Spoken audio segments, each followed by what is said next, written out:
Hi everyone, कैसे हैं आप सभी लोग दोस्तों। तो आप लोग का दोस्तों सेंट्रल बैंक ऑफ इंडिया में क्रेडिट ऑफिसर का नोटिफिकेशन आया है। ठीक है, आप सभी लोग को पता है, तो आपने बोला जी सर आया तो है। अब इसमें कंफ्यूजन दोस्तों ये हो रही है कि इस फॉर्म को भरा जाए कि ना भरा जाए। मैंने कहा थोड़ा उस पर हम लोग डिटेल में दोस्तों यहाँ पे चर्चा करेंगे।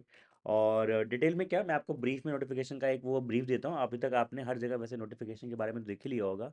मेन कन्फ्यूजन ये है कि सर फॉर्म को भरा जाए या ना भरा जाए। मैंने कहा आपको दोस्तों, मैं होता आपकी जगह या फिर ऐसे छोटा भाई बहन, मैं आपको क्या सजेस्ट करूंगा वो मैं आपको बता रहा हूँ। ठीक है, ध्यान दीजिए दोस्तों, आप मेरी बात बात सुनिए ध्यान से, हर एक चीज़ क्लियर हो जाएगी। ठीक है, थोड़ा पहले ब्रीफ में देख लेते हैं नोटिफिकेशन क्या है। दोस्तों, जो सेंट्रल बैंक का ये जो आपका नोटिफिकेशन है ना, जो रिक्रूटमेंट है, ये क्रेडिट ऑफिसर के लिए है।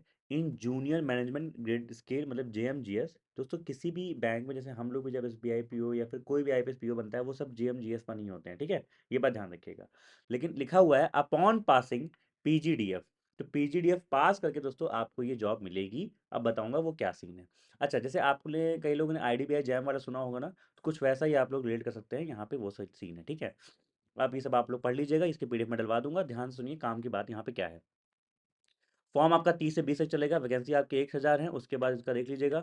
अच्छा दोस्तों, इसका जो बेसिक पे है आपका 48,480 से, मतलब वही जो आपकी PO वाली सैलरी है, वही वाली PO वाली सैलरी आपको इसमें मिलेगी जब आपका 1 साल का कोर्स हो जाएगा। बताऊंगा कैसे। ठीक है, अब एलिजिबिलिटी में दोस्तों आपको यहाँ पे जो अप्लाई कर रहे हैं, आपको मिनिमम एलिजिबिलिटी क्राइटेरिया फॉलो करना पड़ेगा। वो क्या क्या है वो समझ लेते हैं।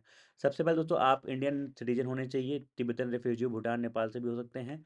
उसके बाद दोस्तों, एजुकेशन क्वालिफिकेशन में एज ऑन 30 नवंबर है, ध्यान रखेंगे। तो क्या क्या है आपका मिनिमम। अच्छा, ये एज है आपका मिनिमम 30, मैक्सिमम 30, मिनिमम 20, मैक्सिमम 30 है। एजुकेशन क्वालिफिकेशन दोस्तों अगर जाएँ तो आपको डिग्री चाहिए इनको, और विथ 60% मार्क्स। अब 60% मार्क्स दोस्तों यहाँ पे लगा के अच्छा नहीं किया इन्होंने। 60% मार्क्स लगाने फिर वही के बच्चे निकल जाएंगे। चलिए ठीक है, अब क्या बोला जाए। तो ये है 60% मार्क्स का इन्होंने लगा दिया है। कैटेगरी वालों के लिए यहाँ पे 55% है, SC ST OBC। फिर दोस्तों आपको डॉक्यूमेंट्स यहाँ पे लिखा हुआ है, प्रॉपर आपको डॉक्यूमेंट रखने पड़ेंगे अगर आप रिजल्ट निकाल लेते हैं at the time of interview. ठीक है, अच्छी बात है। उसके बाद दोस्तों परसेंटेज को ध्यान रखिए, बोल रहे हैं 59.9 को लेस देन 60 ट्रीट किया जाएगा, उसको 60 मत कर दीजिएगा अप्रॉक्सीमेशन में। कैटेगरी वालों दोस्तों आपको एज रिलैक्सेशन मिल रहा होगा, 5 साल, 3 साल, 10 साल, जैसा कि इसमें लिखा हुआ है। ठीक है, आगे बढ़ते हैं, सीधे मुद्दे की बात दोस्तों आते हैं। ठीक है, जो काम काम की बातें हैं इस पूरे PDF में। तो हमने कहा ठीक है ठीक है ठीक है, कैंडिडेट्स वाले देख लेंगे, EWS अपना ये सर्टिफिकेट देख लेंगे। अब देखिए दोस्तों, इसका सिलेक्शन प्रोसीजर क्या होता है। इसमें होगा क्या दोस्तों, आपका एक डिस्क्रिप्टिव सॉरी एक आपका ऑनलाइन टेस्ट होगा जिसमें डिस्क्रिप्टिव भी होगा, जैसे मीन्स आप लोग का होता है। और एक आपका पर्सनल इंटरव्यू होगा, जैसे अभी IBS PO का चल रहा है। ठीक है, अब दोस्तों यहाँ पे क्या होगा, एग्जामिनेशन आपको दिख रहा है ना, इंग्लिश, क्वांट, रीजनिंग और GA लिखा है। बैंकिंग इंडस्ट्री वाली मोस्टली आएगी। ये मिला के दोस्तों 120 क्वेश्चन, 120 मार्क्स, मतलब एक क्वेश्चन 1 मार्क्स का होगा। 25 मिनट, 25 मिनट, 25 मिनट, और ये 15 मिनट। सब पेपर इसका कैसा हो सकता है, मैंने कहा पेपर दोस्तों इसका जो आपका IPS PO मेंस होता है उससे कम ही रहेगा, प्रीलिम से हल्का ऊपर लेवल। और दोस्तों यहाँ पे इंग्लिश लैंग्वेज का आपको डिस्क्रिप्टिव देखने को मिलेगा, 2 क्वेश्चन, मतलब एक आपका ऐसे एक लेटर मिला के 30 नंबर का ये होगा। तो दोस्तों आप देखोगे 150 मार्क्स का टोटल आपका यहाँ पे कट ऑफ, मतलब 150 मार्क्स में से कट ऑफ आपके निकलने वाली है। अच्छा, एक खास बात दोस्तों आपको और देखने को मिलेगी, इसमें कोई नेगेटिव मार्किंग नहीं है। वैसे आप लोगों ने देखा होगा नेगेटिव मार्किंग होती है सब में, लेकिन इसमें कोई नेगेटिव मार्किंग नहीं है। तो लगाइए जी भर के जो आपको तुक्का मन करे, बट ऐसे ज़्यादा मत लगाइएगा, लेकिन इसको चलो बताऊंगा बाद में। ठीक है, अच्छा, कट ऑफ स्कोर दोस्तों आपको यहाँ पे देखो लिखा हुआ है कि हर सब्जेक्ट में दोस्तों आपको मिनिमम स्कोर तो लाना ही पड़ेगा। वो ठीक है, कोई बात नहीं, वो जो सेक्शन कट ऑफ होती है। लेकिन वैकेंसी के हिसाब से आपकी जो मेन कट ऑफ आएगी वो तो आएगी ही आएगी। ठीक है, इंटरव्यू दोस्तों आपका यहाँ पे देखो लिखा हुआ है, टोटल मार्क्स इंटरव्यू के लिए 50 हैं। तो 150 आपका उसका हो गया, 50 इसका हो गया। ठीक है, और ये मिनिमम क्वालिफाइंग दिया हुआ है। फाइनल सिलेक्शन दोस्तों आप लोग का दोनों पे मिला के बनेगा, ऑनलाइन सिलेक्शन जो आपने एग्जामिनेशन दिया है उसका, और जो पर्सनल इंटरव्यू दोस्तों है उसका, दोनों को मिला के आपका बनाया जाएगा फाइनल मेरिट। अब देखिए इसमें दोस्तों होता क्या है, एडमिशन प्रोसीजर कैसे उसमें होता है। जैसे दोस्तों आप लोग मान लीजिए, आपने ऑनलाइन एग्जामिनेशन निकाल लिया, आपने इंटरव्यू दे दिया, अब आपका इंटरव्यू में भी सिलेक्शन हो गया, उसके बाद क्या होता है वो समझिए। फाइनल सिलेक्शन के बाद दोस्तों आप लोग को ना बुलाया जाएगा एक ट्रेनिंग सेंटर पे, जहाँ पे आपको मतलब किसी कॉलेज हो सकता है, कुछ भी होता है, जहाँ पे आपको सिखाया जाएगा, कोर्स चलेगा आपका। कौन सा course, post graduate diploma in banking and finance, जिसको PGDF बोलते हैं। आपका दोस्तों PGDF का कोर्स चलेगा 1 साल का। अब वो 1 साल के कोर्स के अंदर दोस्तों क्या होगा, आपका 9 महीने की क्लासरूम ट्रेनिंग होती है, जहाँ पे प्रॉपर क्लासेस चलती हैं। मतलब इसी से मुझे एक बच्चे की कमेंट याद आ गया, वो कह रहा सर ये कैसा एग्जामिनेशन है जहाँ पे पैसा भी हम दे, पढ़ाई भी करें, पढ़ाई से दूर भाग रहे हैं। ठीक है, तो दोस्तों अगर आप लोग 9 महीने पढ़ाई कर सकते हैं तो ये फॉर्म भरिएगा, 9 महीने पढ़ाई और कर लीजिएगा, जॉब मिल जाएगी। तो 9 महीने दोस्तों वो भी चिल होता है, मतलब हल्का फुल्का, जैसे स्कूल कॉलेज का होता था ना, वैसा ही होता है आपका। बहुत टफ नहीं होता, लेकिन हाँ हल्का फुल्का पढ़ते रहोगे तो आपका आगे फिर उसमें हो जाएगा। और 3 मंथ दोस्तों आपकी ऑन जॉब ट्रेनिंग, मतलब 3 मंथ के लिए जब लास्ट के 3 महीने बचेंगे ना, तो इन लोग आपको क्या है ट्रेनिंग उस पे बैंक के ब्रांचेस में लगा देंगे। वहाँ पे आप देखोगे सीखोगे सब कुछ, और जैसे दोस्तों आपका 1 साल कंप्लीट हो जाएगा। अच्छा दोस्तों 1 साल के अंदर ही आपको diploma in banking find DBF या फिर जैब जेआईबी सब बच्चे निकाल लेते हैं मोस्टली, तो जेआईबी दोस्तों आपको निकालना होगा। ये इजी होता है, बहुत टफ नहीं होता है, जेआईबी सब निकाल लेते हैं, ठीक है। मैं सब नहीं बोलूँगा, लेकिन बहुत टफ भी नहीं होता, इतना मुझे पता है, ये बात जान लो आप, ठीक है। अब दोस्तों होता क्या है कि आपको 1 साल बाद फिर फाइनली बैंक के अंदर आप बैठोगे, मतलब 3 महीने के लिए बैठोगे, लेकिन 9 महीने बाद दोस्तों आप लोग फाइनली बैंक में बैठ जाओगे, अगर आप उसको पास कर गए। अब दोस्तों इसमें क्या है कि ये सर जो कोर्स होगा इसका पैसा क्या चीज़ है, हमारे पास इतना पैसा नहीं है। तो मैं कहा दोस्तों ये जो आपकी अमाउंट ऑफ कोर्स फीस होगी ये आपको ही देना है। और जो इसमें लिखा हुआ है टेंटेटिवली ये आपके 3 से 4 लाख है एक्सक्लूसिव ऑफ जीएसटी। तो जीएसटी मिला के मुझे लगता है 4 लाख से मान लो ऊपर चला जाएगा, 4 सवा 4 लाख तक जा सकता है। अब 4 सवा लाख 4 लाख सर आपके पास अगर नहीं है और आपको फॉर्म भरना है, तो उसकी चिंता मत करो, बैंक आपको लोन दे देगी, वो ये लोग लोन दे देते हैं, ठीक है। और अगर आपके पास नहीं है भाई मत भरो, सिंपल सी बात बता रहा हूँ, मत भरो, कोई दिक्कत की बात नहीं है, ठीक है। इससे बढ़िया बढ़िया जॉब अपॉर्चुनिटीज है। और मेरी बात सुनिए आगे जरा ध्यान से। अब दोस्तों यहाँ पे क्या है, selected candidates will have to pay the course fees to the institute as per the payment terms of training, वो मैंने बता दिया आपको होगा। और लिखा भी हुआ है कि इनके पास नहीं है फ्रॉम देयर ओन सोर्सेज और by availing education loan from the central bank of India, या फिर किसी और बैंक से भी आप लोन ले सकते हैं, जरूरी नहीं सेंट्रल बैंक से लीजिए। चलिए दोस्तों एजुकेशन लोन के बारे में दिया वो सब मिल जाएगा आपको, कोई दिक्कत नहीं है। रीइंबर्समेंट ऑफ कोर्स फीस, ये इंपॉर्टेंट दोस्तों है कि जो हम कोर्स फीस करेंगे क्या वो मुझे वापस मिलेगी, ये लाइन पढ़िए ध्यान से। After the successful completion of 5 years in bank by the officer, दोस्तों जब आप ऑफिसर बन जाते हैं 1 साल बाद, ठीक है, जीएमजे स्केल 1 बन जाते हैं तो वो ऑफिसर ही होता है, ठीक है। तो दोस्तों आप लोग 5 साल तक बैंक वगैरह सर्विस करते हैं तो बैंक आपकी पूरी जो कोर्स फीस थी जो आपकी 4 सवा 4 लाख लगी थी वो उसको रिम्बर्स कर देगी, एक्सक्लूडिंग इंटरेस्ट एंड जीएसटी। अच्छा जीएसटी नहीं देगी क्योंकि जीएसटी गवर्नमेंट चलाता है, और जो इंटरेस्ट है, हाँ बहुत चालू, इंटरेस्ट भी रख लेंगे, ठीक है। तो वो फीस थोड़ा मतलब 4 लाख से कम ही हो जाएगा टू द सक्सेसफुल कैंडिडेट, ठीक है। Only the course fee will be reimbursed, और भी कोई चार्ज नहीं मिलेगा, चलिए ठीक कोई बात नहीं, 2 ढाई लाख जो भी हाथ में है। अच्छा, अब दोस्तों डीवी मेडिकल फिटनेस ये आपको पता ही है, कोर्स का करिकुलम आप देख सकते हैं इसमें डिटेल में, कि आपका ये 9 मंथ का जो कैंपस प्रोग्राम है इसको डिवाइड कैसे किया गया है, ये आपको दिख जाएगा यहाँ पे, ठीक है। पीजीडीएफ होगा, ये सब होगा, पढ़ लीजिएगा। अच्छा दोस्तों आपको कोर्स के टाइम पे कुछ ना कुछ स्टाइपेंड मिलता रहेगा, कहते हो पॉकेट मनी टाइप का।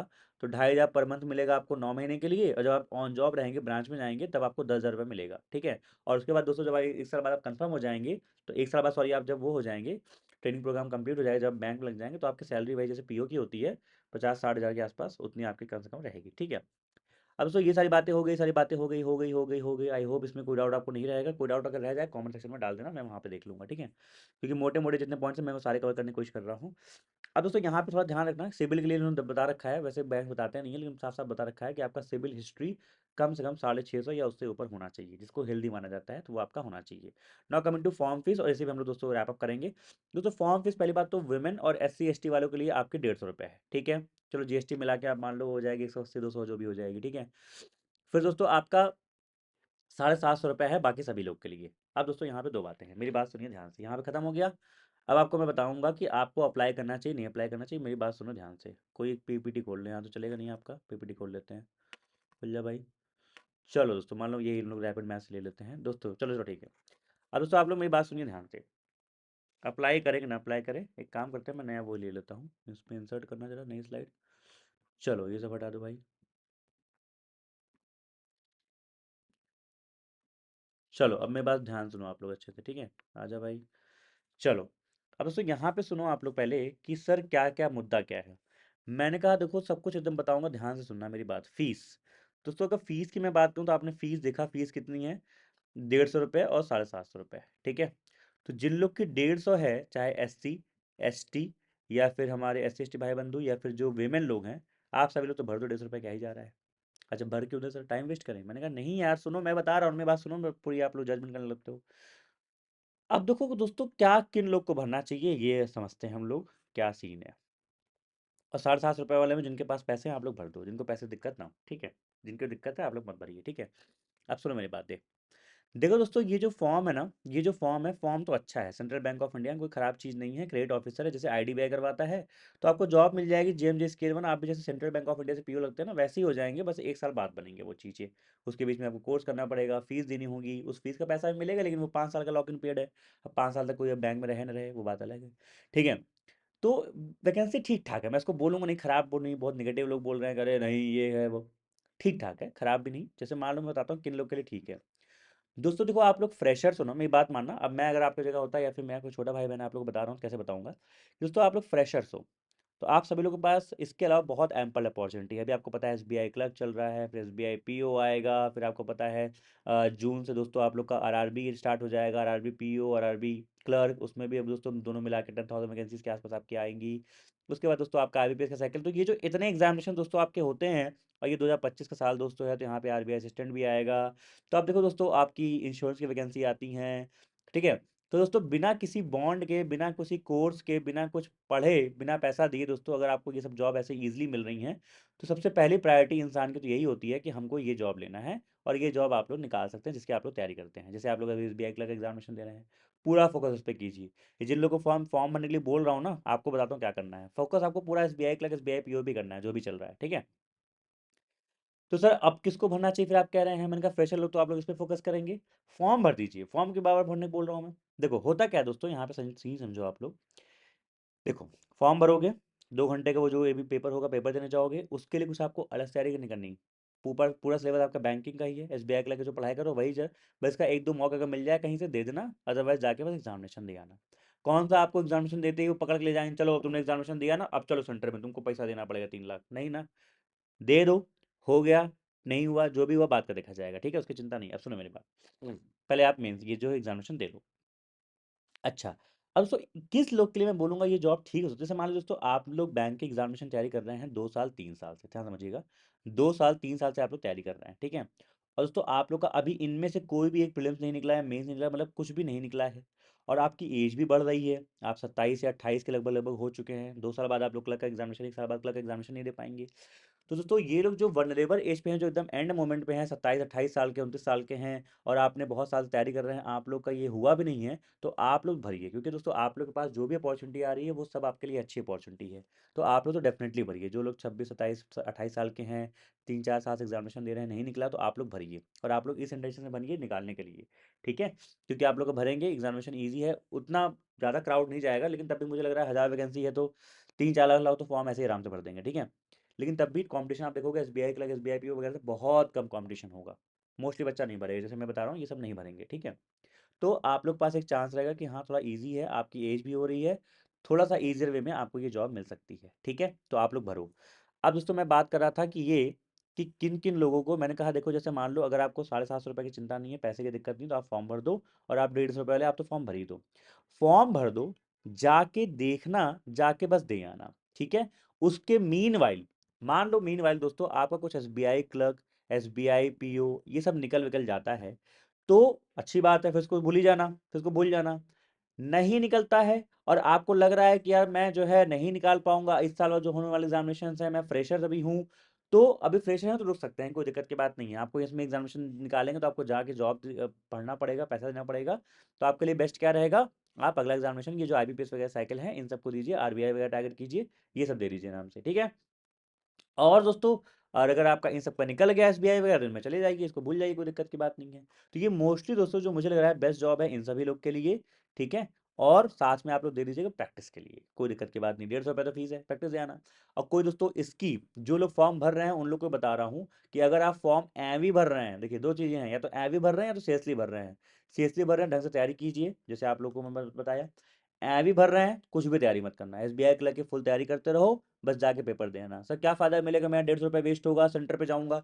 मैंने कहा भाई सुनो, 150 रुपये वेस्ट नहीं होगा। 150 रुपये से आपको वहाँ बैठ के एक्सपीरियंस मिलेगा, खासतौर से वीमेन SC ST एक्सपीरियंस मिलेगा। जाके देखोगे सेंटर में माहौल कैसा होता है, प्रेशर देखोगे, उस टाइम में हम लोग 150 क्वेश्चन कैसे कर पा रहे हैं, डिस्क्रिप्टिव की प्रैक्टिस हो जाएगी, ये सब चीज़ें काम में आएंगी आपके आगे आने वाले एग्जामिनेशन में, एसबीआई आईबीपीएस में।